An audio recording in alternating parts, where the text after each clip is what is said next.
Good afternoon and happy Sabbath. I had to ask how much time I have because I might keep you until tomorrow morning. I have observed in other churches, not in your church, that Adventists are very keen on keeping time on Sabbath. They'll be saying it's lunchtime, they'll be looking at the time. And yet, the Bible says we keep the day, not the time. So I always wonder when people are rushing and the sun is still up, where are you going? And we are still within Sabbath hours. Maybe I'm just preparing you for a long session. I will be mindful of time nevertheless. I want to acknowledge our son.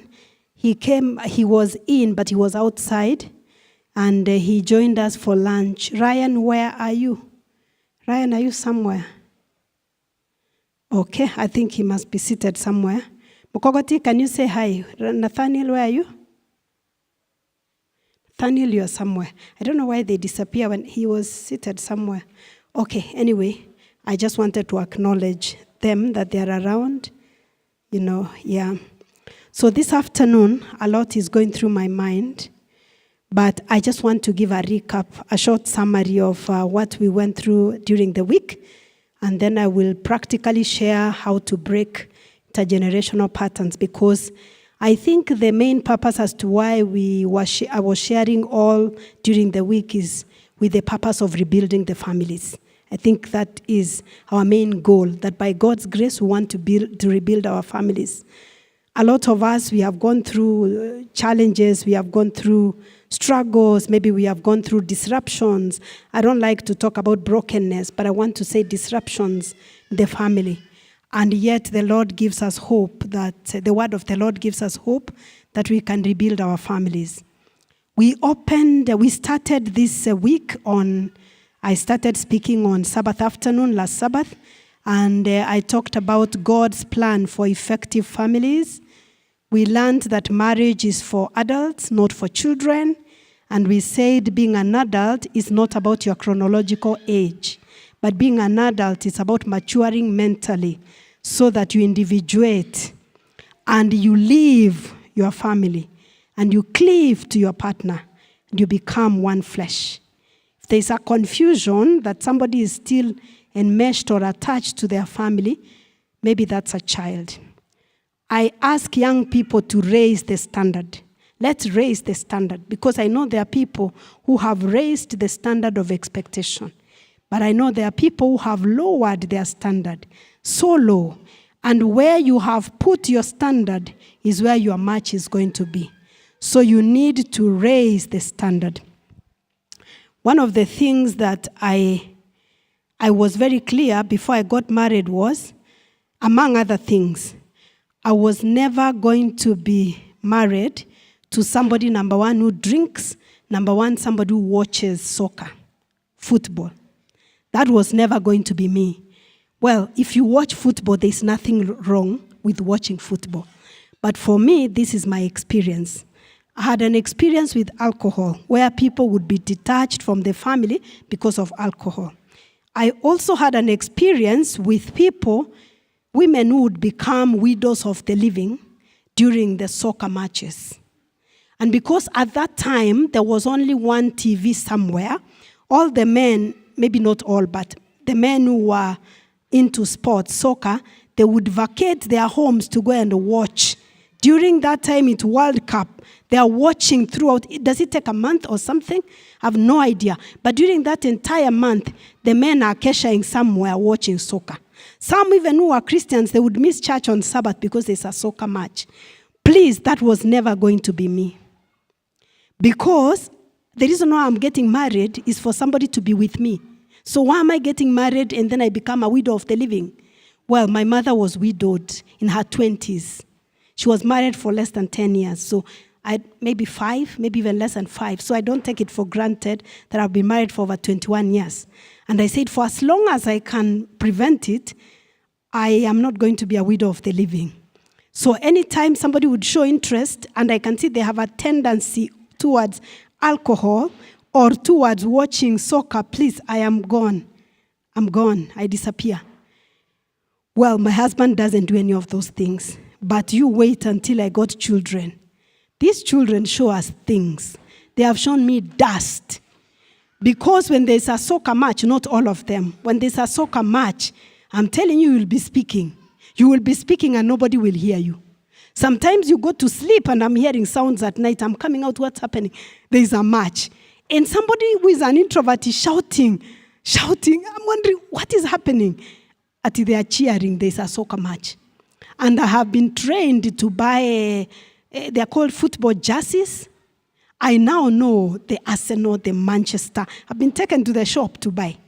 Now I'm learning, and that's when I ask, who gave birth to you really? Because I'm not into those things. The father is not. Anyway, that's why I'm saying that if you watch, maybe you do. But for me, no. So I just want to say, of course, it may look like it's a very simple thing, but there's a context. Let's raise the standard that marriage is for adults, not for children. On day 2, we talked about single and satisfied. Is it possible? Many singles walk around like half persons, and they are waiting for somebody to complete them. That is the recipe for failure. You find your identity in Christ, not in another human being. I will tell you, and I believe many married people will tell you, I'm not faithful because I fear my husband. I'm not faithful because I wake up every morning feeling like I love my husband.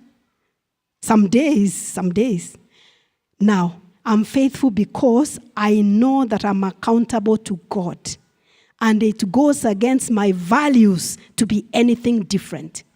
So if somebody tells you, I cannot be unfaithful because I cannot disrespect my wife, cannot disrespect my husband, maybe, but I want to tell you that can only stretch for so long.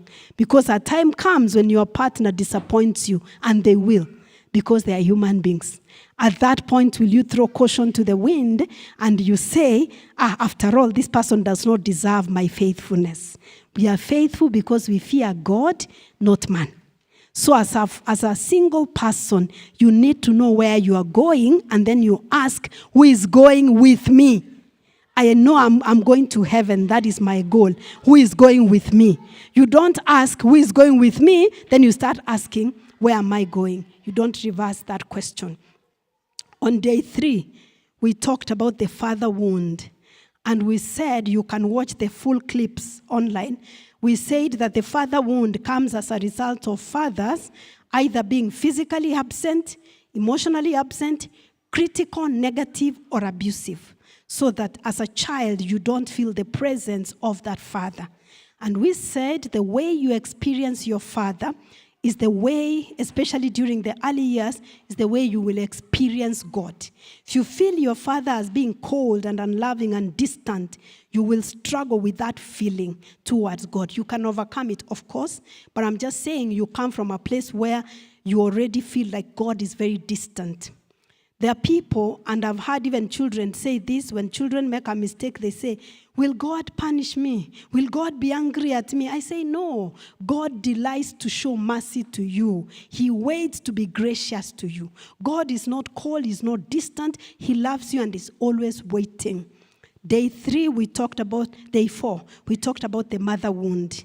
And we said that the mother is the most important figure of attachment for any child. During the early days, the mother and the child, they are one. That's why it's very difficult to deal with the mother wound, because the mother is meant to love you unconditionally. And yet, for whatever reason, if the mother is physically absent, as in death, divorce, or maybe she has abandoned, she has gone somewhere else, or the mother is there physically, but emotionally she's not there, for whatever reason, the mother is negative, she's critical, and she's passing the wrong values, that affects children very deeply. Day 5, we talked about are you an in-law or are you an outlaw? The golden rule is do unto others as you would done unto you. And maybe something that I would like to mention is that a lot of people get married into families with the aim of fixing that family. We say that family comes as an entire system, fully assembled, batteries in place. You do not try to fix it if it's not broken. And even if it's broken, it's not your role. Talking about generational patterns this morning, I must say, you do not break patterns backwards. You break patterns inwards in your own life and forward with your children. You don't go backwards because you are not there. You have no skills. It's like you're trying to swim. You're trying to rescue somebody when you cannot swim. So you learn how to swim, put on your oxygen mask, and you break patterns forward with your own children. Many people, I said, I've observed, they are very keen to keep asking, how can I help someone? How can I help someone? Yeah, but can you help yourself first? In fact, sometimes when I'm doing sessions, group sessions, I tell people, don't ask me a question for your uncle, don't ask me for your auntie, don't ask for your grandmother, unless they have sent you to ask that question for 2 reasons. Number 1, we don't want to encourage gossip in the house of the Lord. Number 2, we don't know the full context, because what you're seeing is just what you're seeing. Can you ask the question for yourself and stop asking for other people? Because, again, when the student is ready, the teacher appears. Who told you your grandmother is ready to be helped? She may not be ready, so don't waste our time asking questions for the cousin of your grandmother. Ask a question for yourself so that you can get healed and maybe inspire somebody else. Day 6, we talked about the impact of childhood sexual abuse. This session was very triggering. I didn't sleep well that night because I received a lot of messages and phone calls. Immediately I stepped out. Not even I stepped out. When I looked at my phone when I was getting into the car, messages kept coming, and even on the social media, on Facebook, YouTube, a lot of messages. They were coming to me, phone calls were coming. It was very triggering because I've also been a victim of childhood sexual abuse, so I think this was very real. And I just want to encourage that if there's anybody struggling with this, I want to encourage you to seek for professional help, because I realize that there are a lot of people, adults now, who went through it. They have never spoken. Their parents don't know about it. Or sometimes you shared and your parents did not react in an informed way because they are not equipped. And a lot of people are using unhealthy methods to cope. People are masturbating, they're watching pornography, some people are using drugs so that they can cope with that pain. You need to get help so that you can break those unhealthy patterns that you're using to cope from that exposure that you had as a child, which was not your fault, but then it's your responsibility to heal. Day 7, we talked about loving the prodigal. A number of us may not have a prodigal child, but some of us have that experience.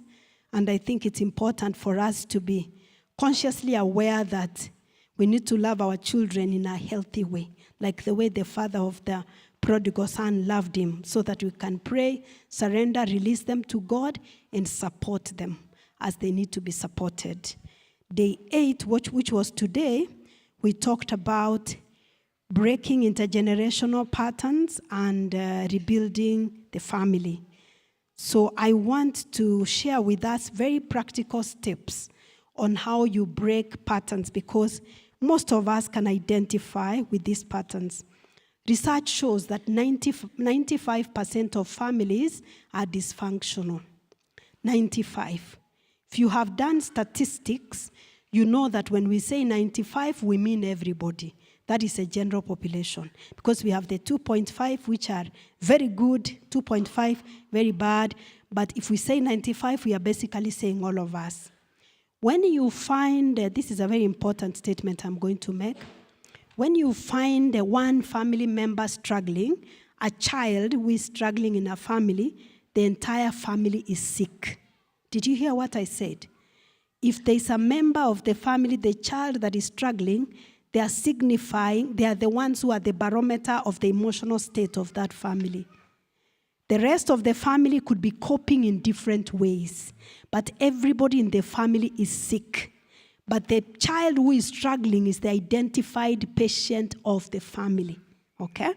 So many times we focus on that one who is struggling and we say, but what's wrong with you? Everybody else went through this family. Why is it that you chose differently? People choose differently. You can have, for example, let me give just a random example, 3 children in a family. The first one, very driven, very performance-oriented. They have several degrees, and they don't even get to rest. They work. And you look at them, and they are an example. And we are proud of them because they work, they get promotions, they get accolades, they get the money.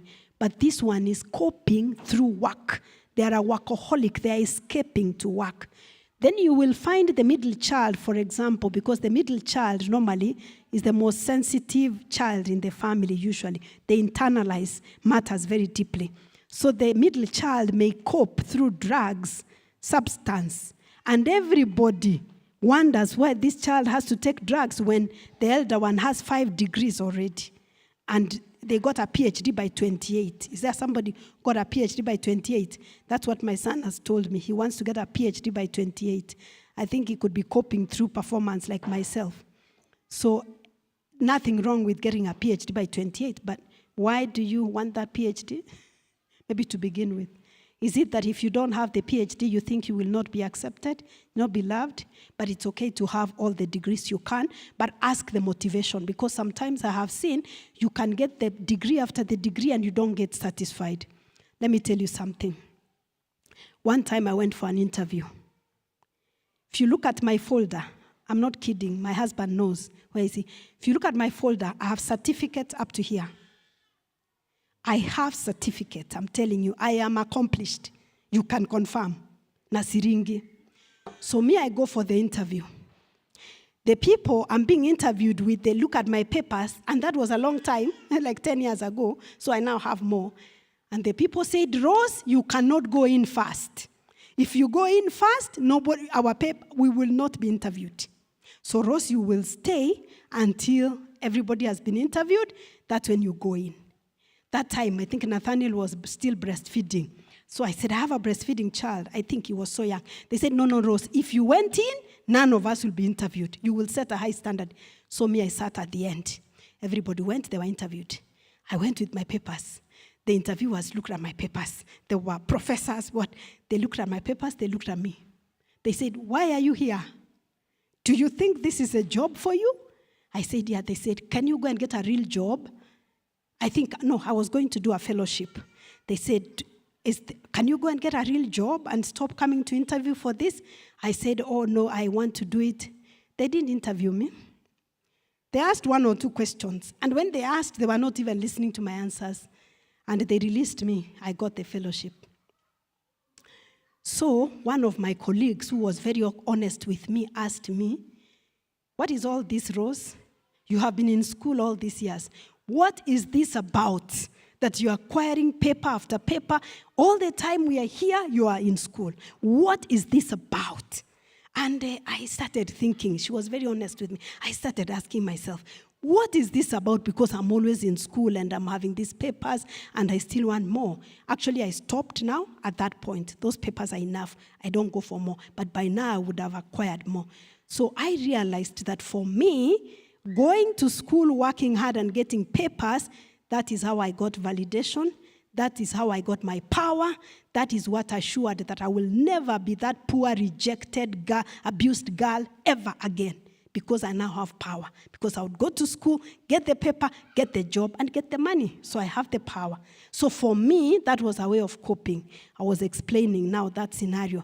So the first one, I'm not the firstborn anyway. So the first one is coping through performance. Second one is coping through alcohol and drugs. And everybody is focused on that middle one. And if you have children, you might have noticed the first and the secondborn are polar opposites. They're like day and night. That's the way it is.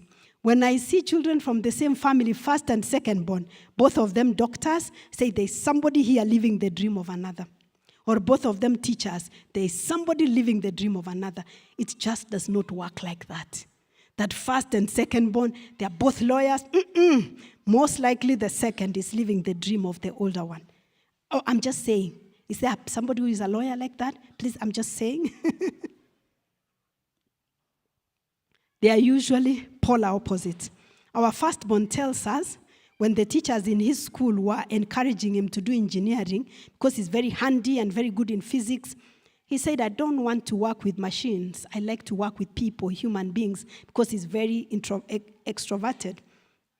The second one we looked, we said, this one is very introverted and can work very well with machines. So they were both very different people, and we identified, and I could see how the teachers were trying to force this one, like, your brother does this. They were in the same school. Your brother does this. You also can do this. I said, no, these are totally different individuals, okay? So where was I going with this? So I was saying, so the middle one is coping through drug substance. The last one, third born, may be coping by escaping into a fantasy world. Maybe they are reading a lot. Maybe they are watching a lot. They escape into a fantasy world. So I'm trying to say that everybody in this family will be coping in their own way. But we tend to focus on the what? On the one that is coping with an undesirable act, maybe, or action, or whatever. Where I'm going with this is I'm saying, when you have a family member that is struggling, it's the entire family that is sick. And most of our families are. We are coping in different ways. So we all need healing. That is why any effective recovery program for an addict must incorporate the family.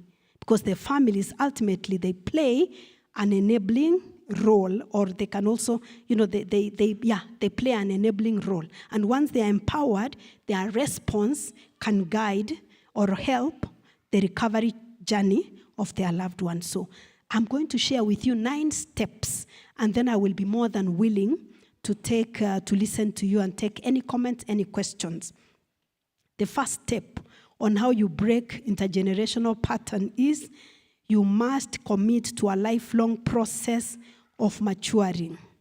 You must commit to a lifelong process. So you must make that commitment. So it's not about one morning, oh, I need help, and that's it.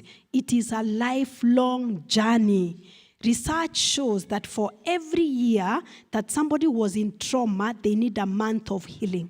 This was a study that was done in Harvard University among the freshmen, 18 years, those who joined at around 18 years, who had gone through disruption in the family. They were put through a healing program, and they generally took 1.5 years. So for every year that you have lived in trauma meaning you might have been replaying the patterns by choosing the wrong coping mechanisms, including overworking and being overcharged as well. Churchaholic, workaholic, that. So for every year, you need a month. So if you are 36, you need about 12 months. No. Yeah? Is that so? 36 months, yeah? 3 years. So it's lifelong. And after that, you need support and accountability. You need someone to hold you accountable. What are the choices that you are making today?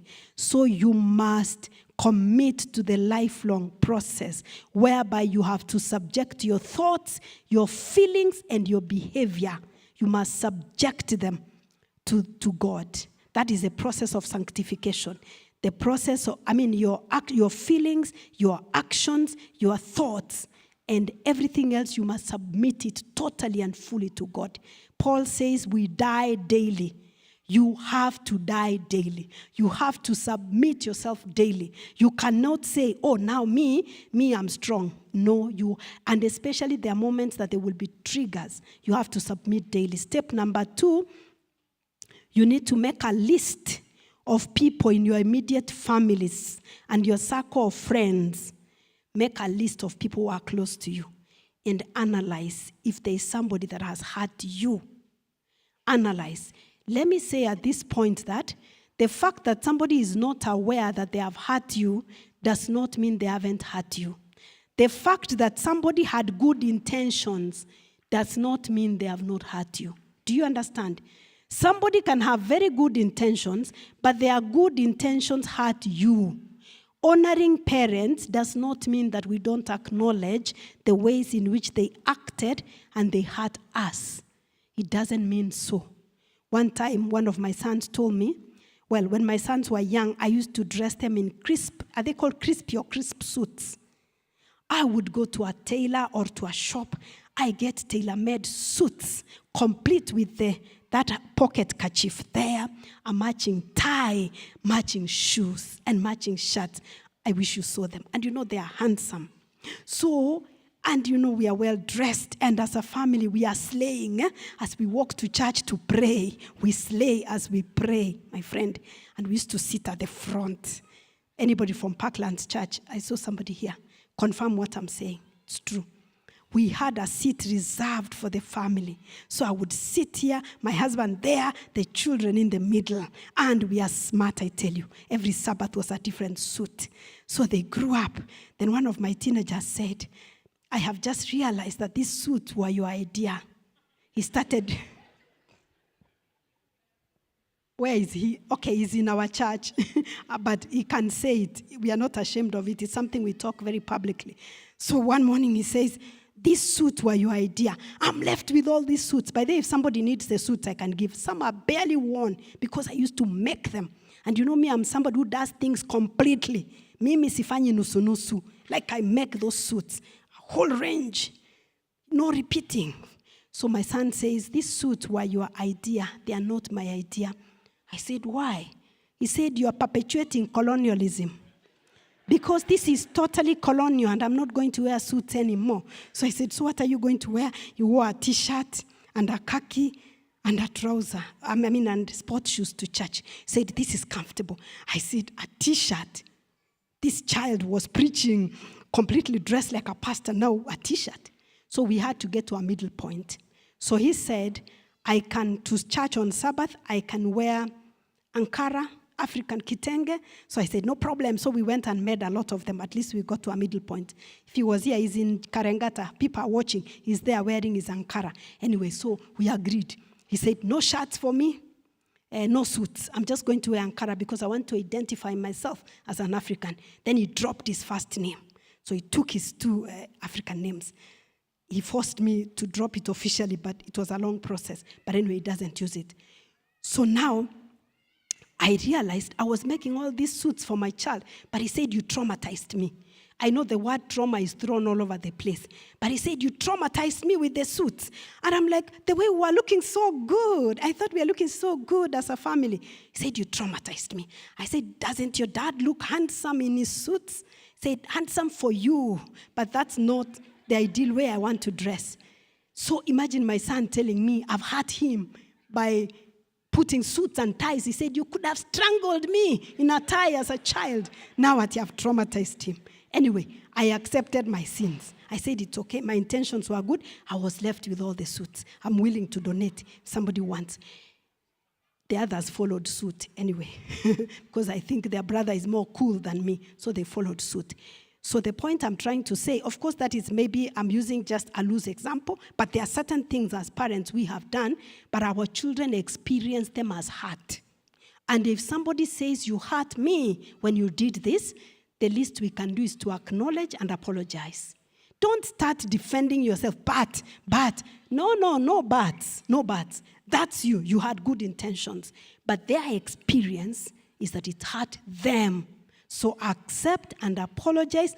Most importantly, change the behavior. I changed the behavior. I stopped buying suits. In fact, I buy Ankara. I said, do you need more? Let's go. I'll buy for you. Your kitenge shirts. I had to change because I didn't want to continue traumatizing my son. Step number 3, make a list of the damages that have been done to you in childhood. The intention of making that list is not to blame. Do you understand? We are not making the list and writing what they did. One of the things I ask people, who hurt you? What did they do to you? We have to name it specifically. Yeah, we are not naming to blame, but we are naming to acknowledge that I'm hurt in this way so that we don't keep burying. We keep burying and acting a certain way. Step number 4, make a list of those people with whom you have unfinished business. Out of the people that hurt you, there are people that you have unfinished business. How do you know? If you harbor resentment, anger, bitterness, and a desire for revenge. If when you think about that person, you have bitterness, you have anger, you have a desire to revenge. I told you of a family member who sexually abused me as a child. I pray for him. It was hard to pray for him at first. when I started seeing him as a very broken person, I started praying for him. I don't have a resentment. I don't have anger towards him because I know what God intended for evil. What the devil intended for evil, God has used it for the good. So I don't hate this person. I pray for him. However, I have purposed that I will never sit with them in the same space. And I said, if they die before me, I might die before him as well. But if they die before me, I have already decided, unless things change, I'm not attending the funeral. Because it's very triggering. The detail of what they did, it's very triggering for me. And the fact that they did it to many other people, as I got to learn later, okay? But I don't have anger, resentment. I just said for me, it got to the Mizpah moment. May the Lord watch between me and you while we are apart. So we will be apart. May the Lord watch over you. Vengeance belongs to the Lord. So I don't intend to revenge whatsoever, okay? So if you feel like you have a desire to revenge, maybe, just maybe, you have unfinished business, okay? And also, the other thing, let me add, how you know that you have unfinished business is if someone caused you pain and you have continued causing pain to other people, you have unfinished business. If your father abandoned you and you have found yourself, you are listening to me today, you have a child in the forest. You have abandoned that child, and your father abandoned you. You have unfinished business with your father. If your mother mistreated you as a girl, and your relationship is estranged, and you also have an estranged relationship with your daughter, you have unfinished business because you have continued inflicting pain to other people. If you were sexually abused and you have continued abusing yourself sexually, pornography, masturbation, risky sexual affairs, you have unfinished business, okay? Or you have continued sexually abusing other people. Risky. Can I say something for a moment? In our African culture, we have done a lot of disservice to our sons. We have raised our boys to be entitled to female bodies. And many young boys grow sexualizing females. They look at them as body parts to satisfy their desires. In that way, as a culture, we have wounded our sons because we have taught them that this female body belongs to you. So there is a rape that happens in marriage. I know that is something we don't want to talk about it, but a lot of men confess. They say, I didn't know that what I was doing is rape because of our culture. So maybe you have unfinished business in that area because when you went through the rite of passage, that's what you were taught. You need to forgive the people who initiated you and get to realize that females or males, they're God's creation, created in the image of God, not just the body that you can see, okay? Step number 5, beginning with the most painful childhood memory, write a letter to that person. Start with the most painful memory that you can think about. Maybe your mathematics teacher told you, utaenda mbali. Na umeenda mbali. Mbali wapi? Na umeenda mbali. So beginning with the painful memory, write a letter to that person. And in that letter, write this way. It's undelivered. You're not delivering the letter. But you're saying, this is what you did to me. This is how it made me feel. This is how it has affected me. And this is what I'm going to do about it. This is what I'm going to do about it. So in this way, you're taking your power back. Because many of us, when we have been hurt, we relinquish our power to the other person. So you act as a victim. They did this, they did this. They might have done that, but like the phoenix, you need to rise from the ashes because God has given you the power. So you are writing a letter, you are releasing that pain, you're taking the power back. You can write as many letters and it can be very triggering. Writing is called a psychoneuromotor activity. You're getting the painful thoughts from your head into the paper. If you can use a pen and paper, the better for you. Number 7. Confess your faults to those you have damaged, asking them for forgiveness. You most likely have also hurt other people as a result of being hurt or not. Let me explain how we hurt our children as parents in a way we cannot imagine. When your parents were very authoritarian to you, maybe they overpunished you. You decide, my child is not going to suffer the way I suffered. So what do? Kadadi, kamami, you overprotect. You cannot hold your child accountable. You cannot even punish your child when they make a mistake. In one of the schools, a 17-year-old boy had procured petrol to burn the school. So the mother was called. And the mother comes, true story. Then the principal calls the boy to the office and tells the mother, this is what your son was planning to do. The mother says, Akika daddy, like, are you serious? Ulitaka kuchoma shule kabisa? Kabisa, ulitaka kuchoma shule? That is a traumatized, wounded mother. Because she's permissive, neglectful, now overprotecting, like, seriously? Like, that is a mother who was wounded, so now she has continued wounding her children. Do you know that it is even, I don't want to say it's better, but let me put it this way. Children are damaged more by permissive parenting than authoritarian parenting. Authoritarian parenting is not healthy. It's that parenting which is my way or the highway. But permissive is whereby anything goes. Children need a safe, solid anchor to run to. Especially when they are teenagers and everything around them is sinking sand. They need to come home to a solid, stable parent who lets them experience their emotions and still say, no, we are going to do it differently. We are not going to do it this way. If you are a parent and you have a child and they have never hated you or wanted to run away from home, maybe you are not doing a good job.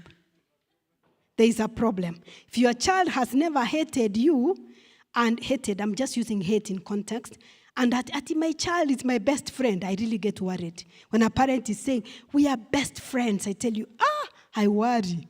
God has called you to be a parent. You can be a friend, but your first priority is to be a parent. If your child has never hated you because of the action you take, and they have never packed, that has happened to me. And I said, bye, see you later. They went and came back because they realized they have nowhere to go. When we were young, we used to run away to my grandmother's home. It was across the river. You run, then you stay for a few days, and you're not looked for. You just come back. You come back apologizing on your knees because you realize there are certain things now, you are reporting your mother to your grandmother, and you discover they are the same. In fact, kinachozaliwa ni kizuri kuliko kinachoza. Your grandmother is even worse. So you just come back crawling on your knees and you're like, Haki mami, pole, sitarudia. So I'm saying this in context that sometimes as parents, we harm our children when we are permissive. And it's because we are coming from a place that my parents were so harsh. They might have been harsh, that's okay, but you can balance. You can be loving, gentle, and yet firm. When it's a matter of values, you just say, no, we are not going to do this. Because it's life, it's life at stake. There are choices that our children make that are a matter of life and death. They might still go ahead and make the choice, but they need to know that this does not work with you. In my family, we were raised in this way. You and darkness cannot come home at the same time. It is darkness or you. So if darkness enters before you, don't come back. It was clear. There was no debate. And when my mother says she gives you that eye, we used to run, I tell you. You are somewhere, you're looking, the sun is setting. You run. You think I can't run. I am telling you, we used to run. You remove your shoes, you are carrying them, you are running, then you pant, you just get into the house and you fall down, you are panting. Because if darkness entered, my friend, don't bother. Don't even bother. Because the door is locked, you sleep, and unapambana na witches, if witches were there. So of course you think of witches, you run. So now for me, let me tell you, as it is, my children know and my husband, as much as possible, I will go home early. This week is when I've been going home darkness. And part of the reason why I accepted to come and speak in Lavington, there are times I have declined before when we were living in Ongata Rongai. I couldn't come to speak in Lavington and other churches at that hour. Then I get home at 9. That was never going to be. And one of the things I prayed to God, because I believe it's my mission to serve in this way. I prayed to God. I told God, please give me a home near Lavington Church. You may not believe it. I did. Near Lavington Church, because I remember Pastor Ward, it was called Pastor Ward. He would call me and be very kind to me, and I can't come. I said, God, give me a home near Lavington Church so that, because Lavington is central to everywhere, I can serve you in the evening wherever I'm going. Lo and behold, the Lord did it. I told you I live just here. And when my niece came to my house, my niece can type, I think she's watching, I believe. When my niece came to my house a few weeks ago, when I invited my family for housewarming, my niece came. And she came through Kingara Road. And my niece told me, Auntie, we used to drive here. My boys were in Nairobi school. So we used to drive on this route to Ongata Rongai. My niece told me, she can confirm, she said, Auntie, we used to drive on Kingara Road, and you kept on saying, the Lord will give me a house near here. My niece said, when I came, I saw Kingara Road. I said, Auntie was saying this just a few years ago, 2, maybe 3. And I told her, the Lord is faithful. If what you want is for his honor and glory, he will give it to you. He did. I had forgotten. She reminded me. And that is part of the reason I've been able to serve you every day of the week, because my home is just here. Otherwise, I don't go home in darkness. Unless there is an emergency or something, I don't do that. That's why I even say I don't open for a child in darkness. No. So my mother raised us in that way. We thought she was very unreasonable. But I have carried that up to now, that it's very uncomfortable for me if it's dark and I'm not at home, okay? So we were talking about, as a parent, you can harm your child by overprotecting and letting anything to go. That was number, where am I? I've read number 6, accept responsibility. Did I say accept responsibility? Number 7, confess your faults to those you have damaged, asking for forgiveness for the harm you have done to them. Confess your fault one to another. If you have harmed somebody and you remember, please don't explain, don't rationalize, don't justify, don't do anything. Just accept and say, I am so sorry. I did this. I had no business doing it. Will you find it in your heart to forgive me? You don't tell somebody, now, I've apologized. Yeah, I'm very sorry. And you have to forgive me. The Lord says forgive. Please, can you use that Bible on yourself? Be that Bible, be that Christ. Do not guilt anybody to forgive you. Just say, I am so sorry. I hope you will find it in your heart to forgive me. Some people may forgive you and yet not be in a relationship with you. Do you understand? There are people who may forgive you, but they choose not to be in a relationship with you. You must accept it and graciously release them not to be in a relationship with you, because it can be very triggering. This is tough, especially when it comes to a marriage partner. I have seen people in marriages, I pray you reconcile with your partners. I pray if it's possible. But I know people who have hurt their spouses so bad. The spouse says, I have forgiven you, but we can't live together. And I know sometimes as a church, we are very quick to guilt people to bring people in. Let me ask, how do you forgive somebody who has sexually abused your child? You can't forgive them, but you will bring them again to live with that child in the same space? That's a tough one. So anytime you're quick to judge somebody and treat them like they're an outlaw because they have not brought in their spouse, please, kanyeka.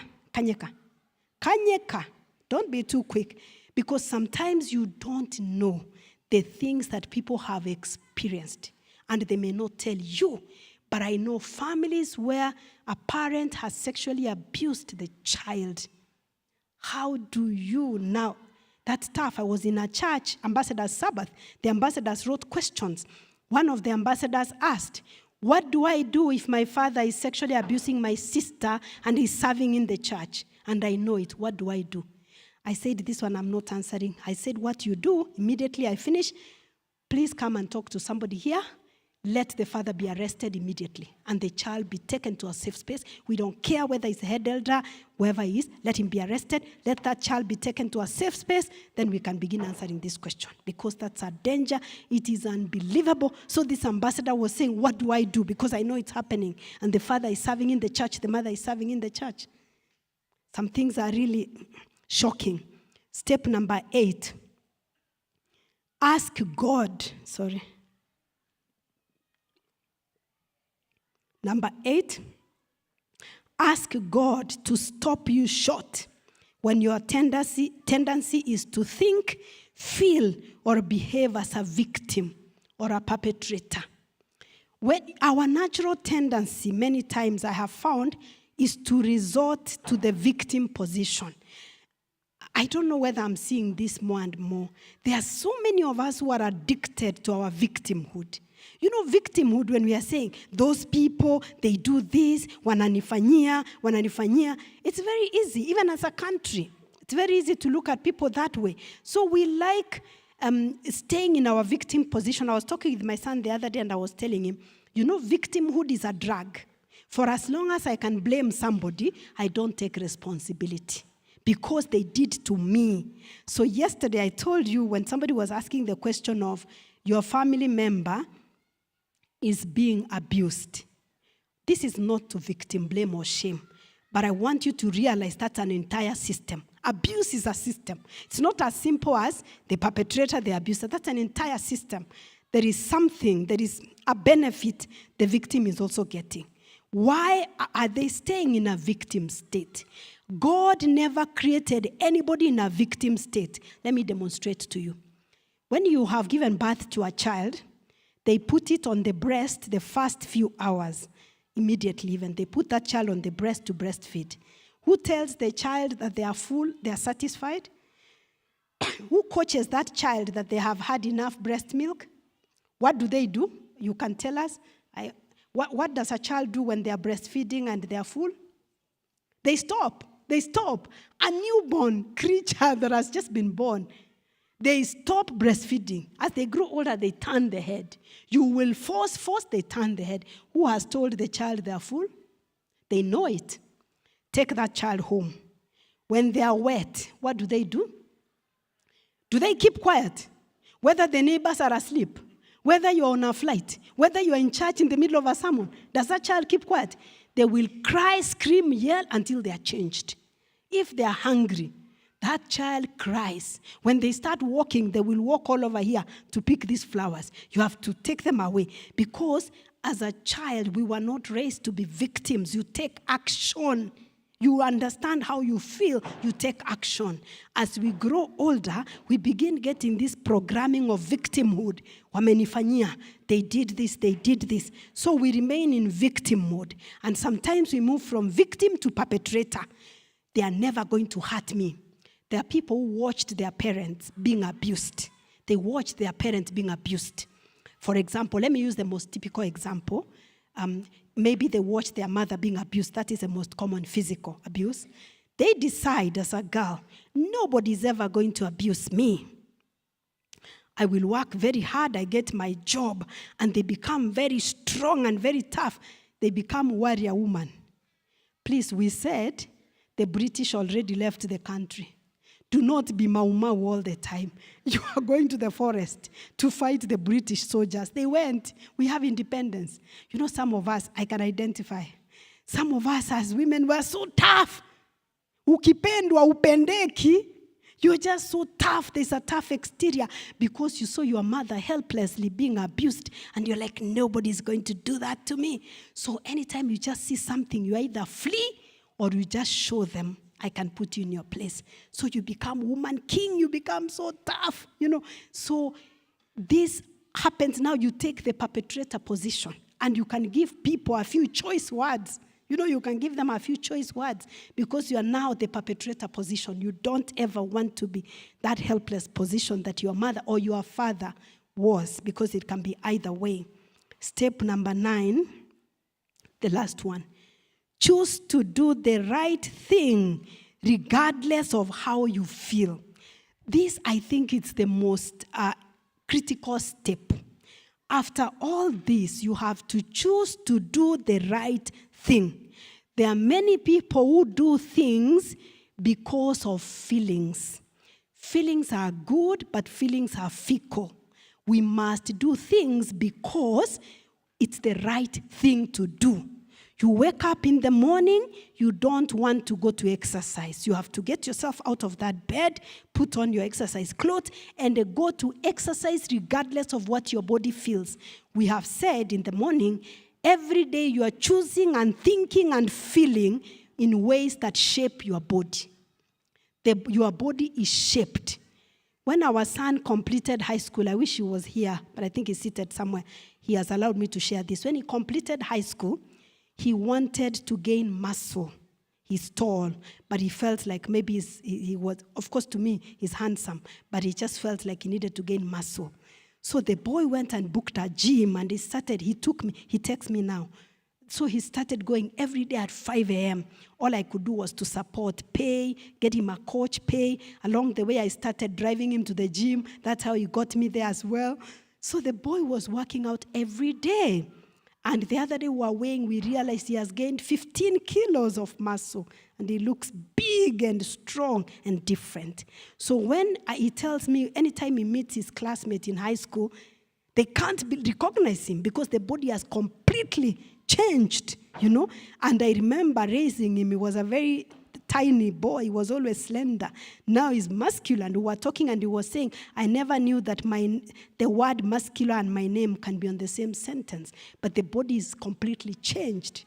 Because I said you rewire your brain and your body by the actions. But he had to wake up even when it's raining and go to the gym not every day, but 5 days a week, even when he doesn't feel like. So you must choose, and our brain is just like muscle. So every day you take action, you change yourself. Studies have shown that every 7 years, we gain a new body. You may not like the genes that you inherited from your parents. You may not like the body that you got. But if you consistently apply yourself, consistency is the word, and also you have to employ your emotions. You make sure you are enjoying what you're doing every day. In 7 years, you will get a new body, you'll get a new brain. So this is a very critical step. Because if you are very aware but you don't do anything, you remain at the same place. So you have to consistently choose to do the right thing. Is that clear? Let me pause there.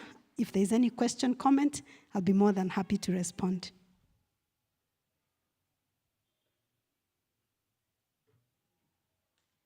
There's a question right there.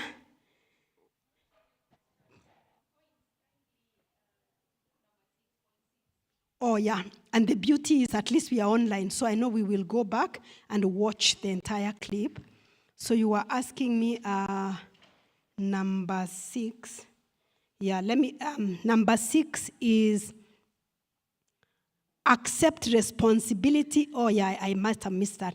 Accept responsibility for your thoughts, your feelings, and behaviors you have as a result of the damage. Accept responsibility for your feelings.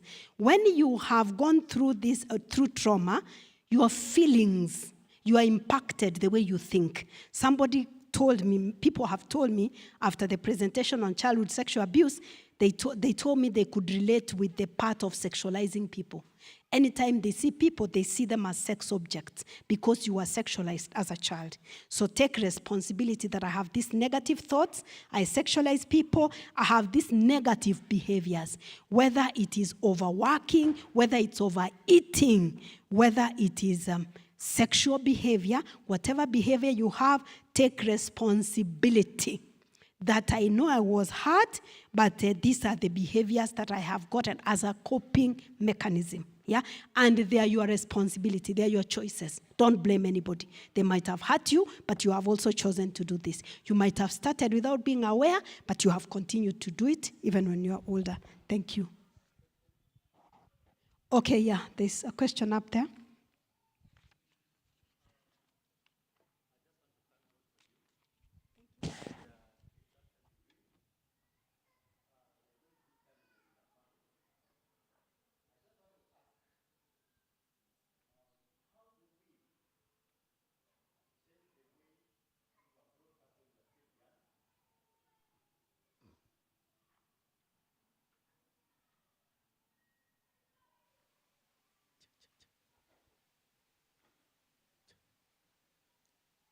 Okay, my question is, how do we bring up our children today?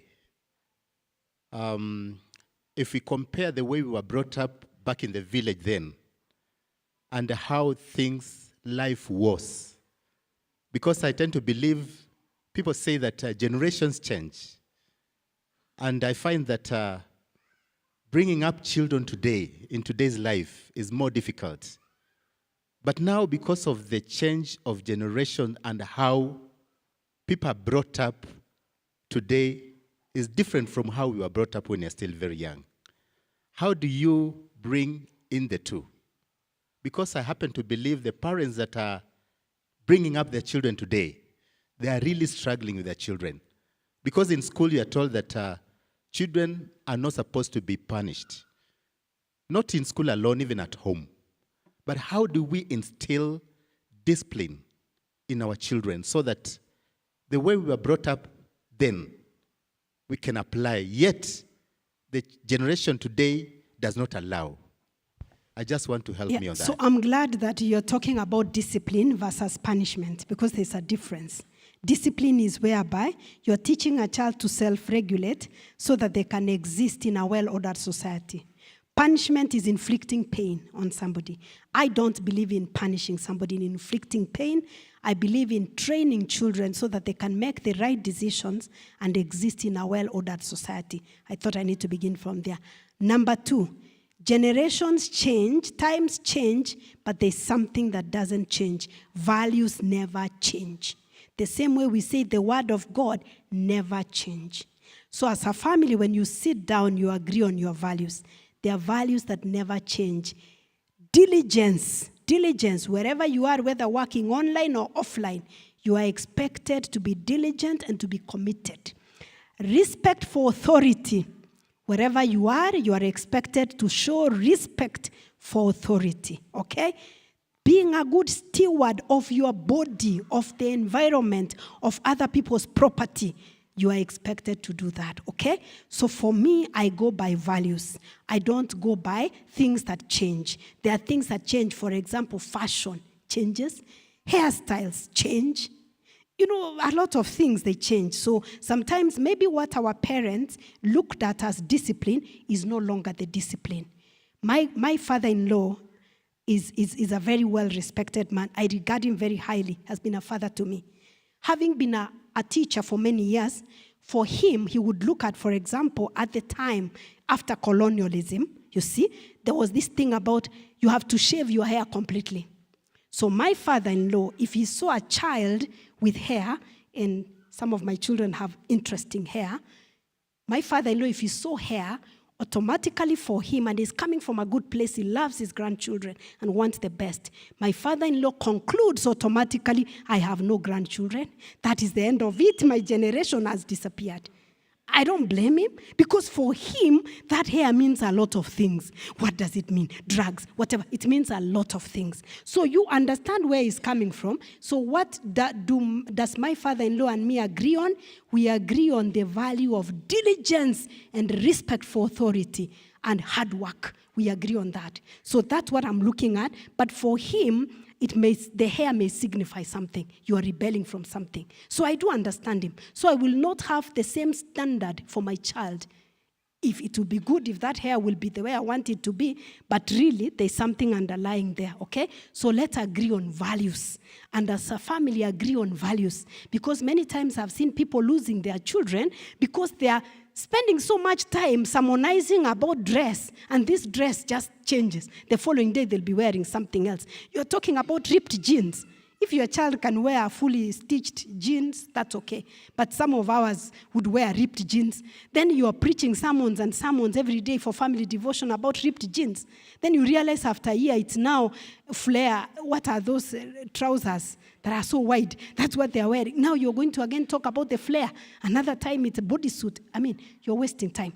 Talk about the real values. What is underlying there? So you talk about the values. I believe that people, society, the world can tell you anything, but at the end of the day, children are raised in families.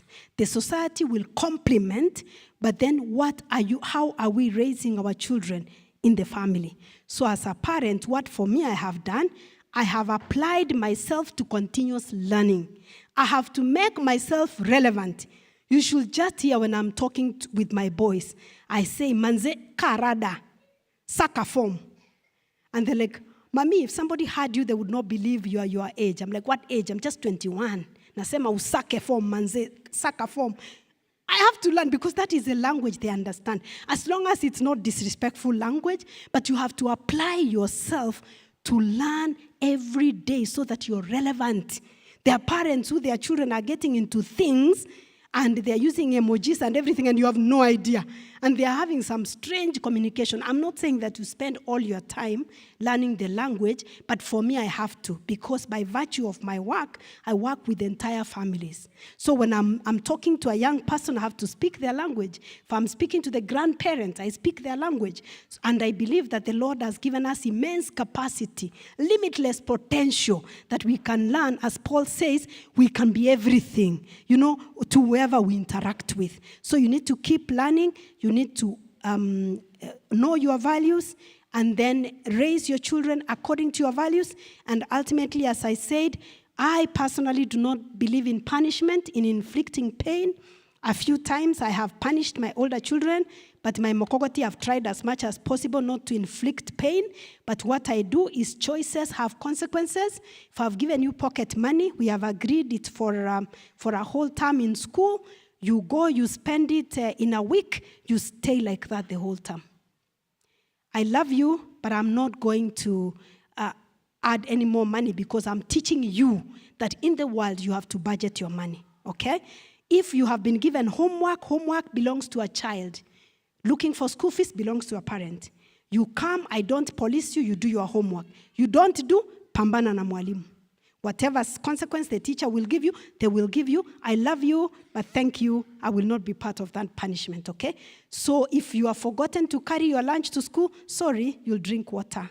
Tomorrow, you remember to pack it mapema so that you don't. I love you, but I'll be enjoying my lunch as you eat your air burgers. I will not drop the lunch in school or the hoodie. I'm not going to take it to school. You feel cold. The following day, you will learn to pack your things early because I'm a very organized mother. I pack my things in advance. I've trained you. I've taught you. So it's up to you. So that way, you learn, because I want children to learn to exist in a real world. Because in the real world, if I don't report to work, I abscond, there's a clear method of discipline, whereby I will lose my job. My boss, my supervisor will not sit here lecturing me. They will just simply pull the code of conduct, they write the letter, and I'm let go. So that is how we raise children to exist in a real world. Because if you exist by, if you punish children, you inflict pain when you are no longer there, when they are taller than you, they look at you, they like, get lost. And they will go in the world, and the fear of the pain is no longer there. Yeah, so thank you for that question. Okay, we have one here.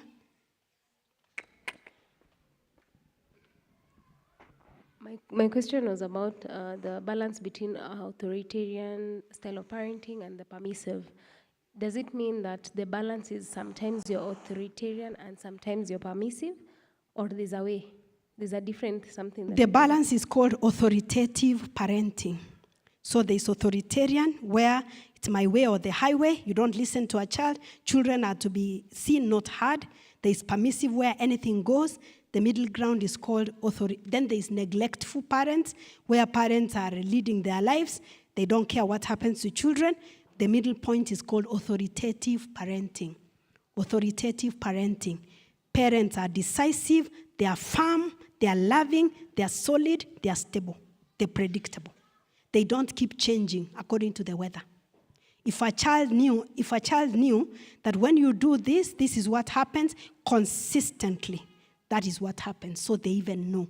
And that is how the brain of a child wires and rewires by consistency, stability, love. And when the parent is a solid anchor and a buffer to buffer the child's emotions. So when the child is screaming and yelling all over, the parent can step aside and say, you can cry, you can feel your emotions, you can feel angry. When you're quiet, I will be here, we will talk. The parent sits down, the child rolls on the ground, they come back, you hug, you say, can we now talk? Yeah. not to react when the child, I said in another church, when your child is losing their mind, keep yours. You both cannot lose your mind. You're the parent. Is that clear? Yes, even for the strong-willed ones. Sorry? Even for the strong-willed ones. Kwanzaa, the strong-willed one, they require more of that. I have a couple of strong-willed ones, just like me. And they have shown me dust. And I've had to keep my mind when they are losing theirs. The strong-willed ones are even the ones who need a calm, stable, solid parent who is not swayed by the emotions of the child. Thank you. I think there's a hand at the back. If there's any online, sometimes the online audience complains that their questions are not being read, not in this church, but in other places I have been. Thank you very much, my sister. My name is John Awiti. I'm a Mzee. I think what you said about the values is key. I'll make a comment on that, then I'll ask a question. A lot of us, the way we are as human beings, the way we are brought up, like I started going to school before independence. And when I see the way we were treated, our parents treated us those days, we sometimes argue. I'll talk about values, I'll get to that. We say that we loved school. We say watoto wa siku hizi. There's nothing like watoto wa siku hizi. Because normally, the way we are treated is the way we want to treat the children, our children today. As you said, the value is what we're looking for. The principles remain the same, but the strategies and tactics must change with the times. When I was young, I was in school, and we tell our children that, well, during our time, school was my business. My parents didn't care, and so on and so on. So, I'm paying fees, you must go to school. When I paid fees, going to learning is your problem.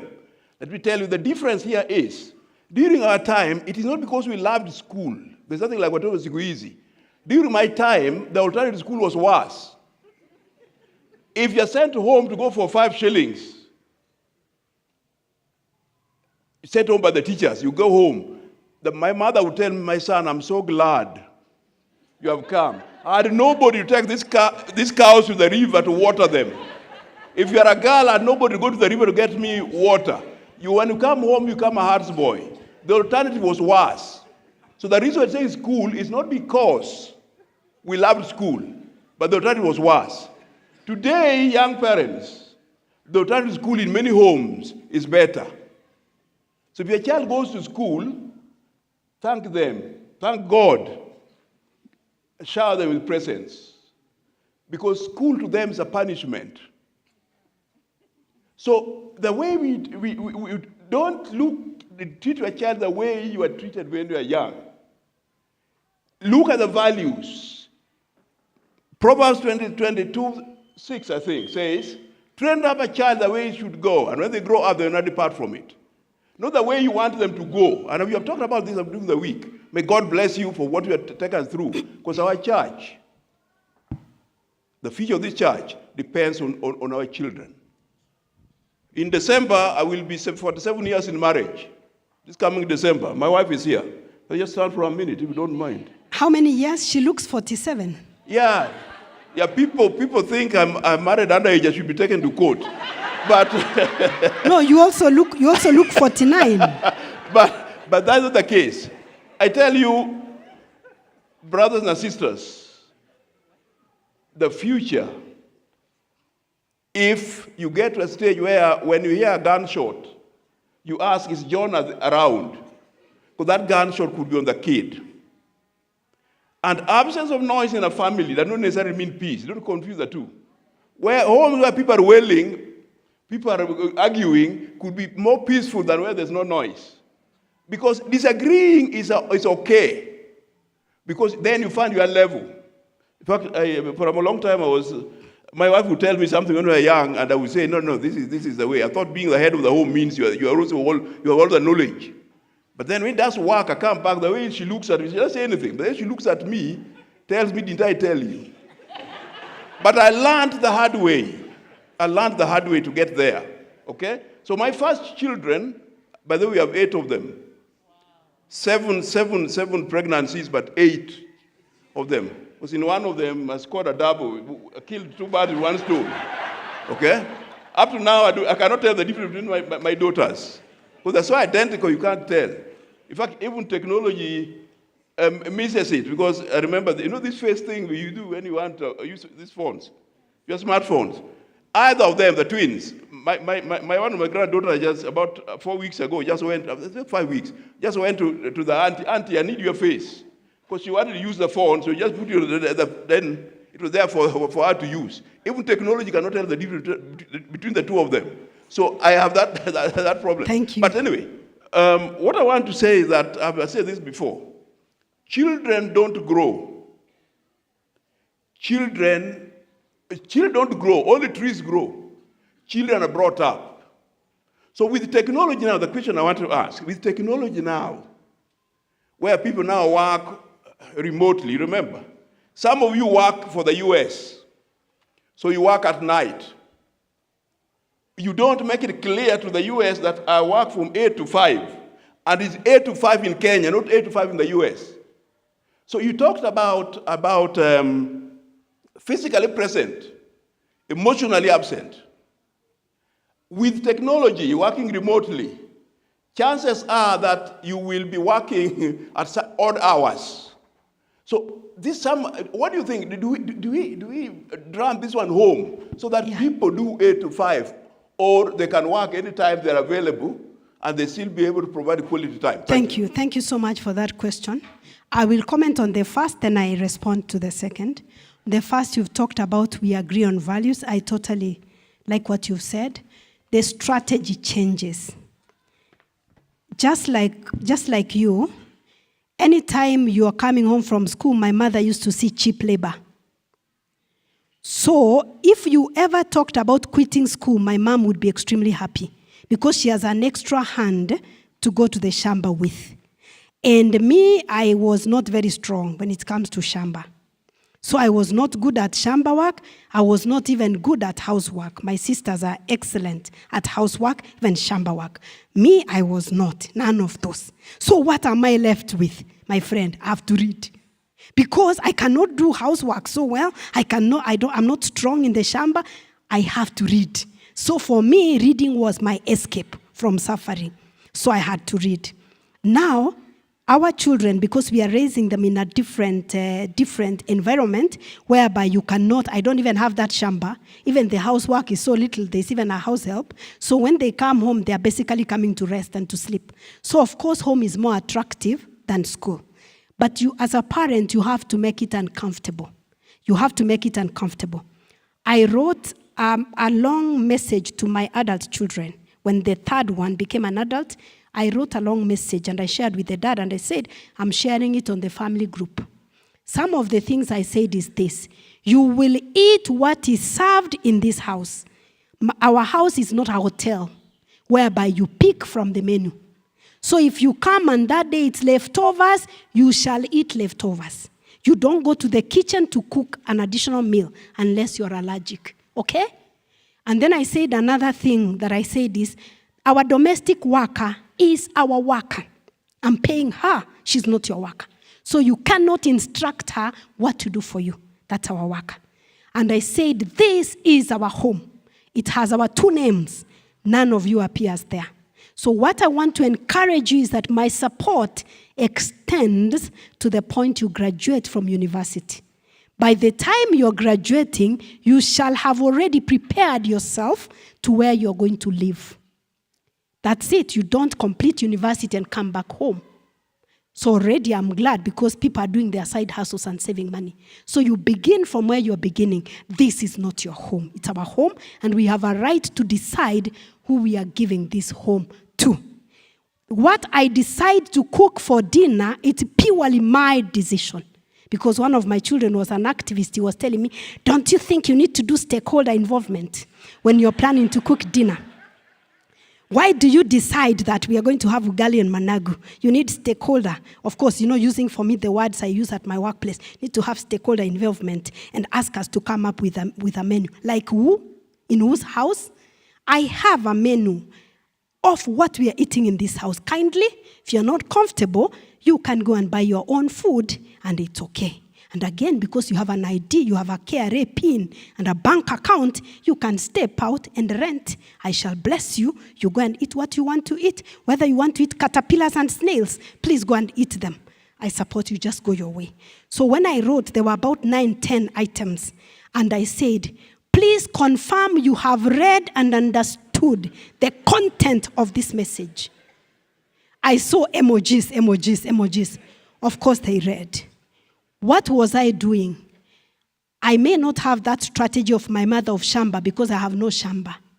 But I was trying to tell them, guys, your time here is limited because ever since I moved to university, that was the end. I completed. I never went back to my mother's house. And I know you can do it because there are now more opportunities than during my time. And I said, if you want to do a side hustle, I am here ready and willing to give you seed. And some have asked me for seed and I have given. And I will support you and you will do your side hustle and take care of yourself. It is your responsibility, not mine, because I've raised you. So how are we lovingly making it uncomfortable so that we don't have a 38-year-old coming entitled and asking to be served dinner? Are you kidding? Like as a mother, you are busy cooking for a 38-year-old and they are waiting to be served dinner. Then they are bringing their laundry to be washed.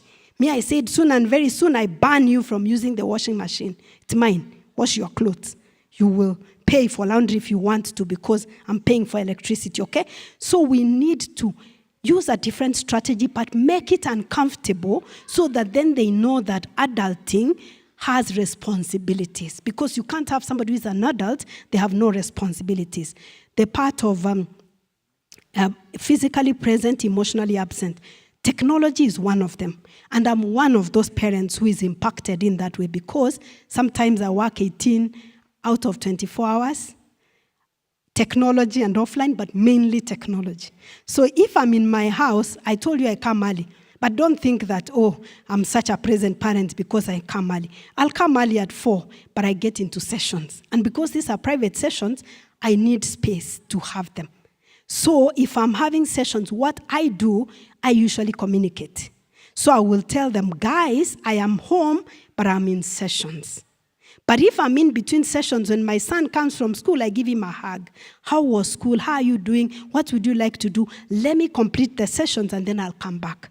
You know, we talked about consistency. So when a child knows that the parent is going to be working up to this time, then they will come and spend time with me, especially during the critical moments. Shower time for the young children, bedtime for those who are a bit older, waking up time, boarding the bus, going to school, those critical moments you're there. So what you need to do is to communicate and be consistent. Don't be unpredictable. One day you are home at 5, the next time midnight, the next time 3 a.m., the next time you are not coming at night. The children become anxious because they don't know, are you going to be there? So it's okay if you're going to be there for dinner 2 days a week, but communicate and let them know that Monday and Friday, at least we expect our parent to be here, but circumstances are that the parent will not be there these other days, and also let your children understand the benefits of the job. Because that job you're having is paying for them. I usually tell my son when I have worked and I've got money and he has been wanting this thing, I say, God has been so good to me. Pray for me that this week I get clients. And we pray together. He prays for me. Then he asks, Mama, did you get new clients this week? I say, I got clients. And he says, now we can go and have lunch. I say, yes, we can go and have lunch out on Sunday. God has been good to me. We have had sessions. So the children also come to love and appreciate and thank God for the job. So that when you're working, they're not seeing it as it taking you away, but they're seeing that this job is giving them a comfortable life. Okay? I hope that helps. Okay. I don't know whether there's any online before we end.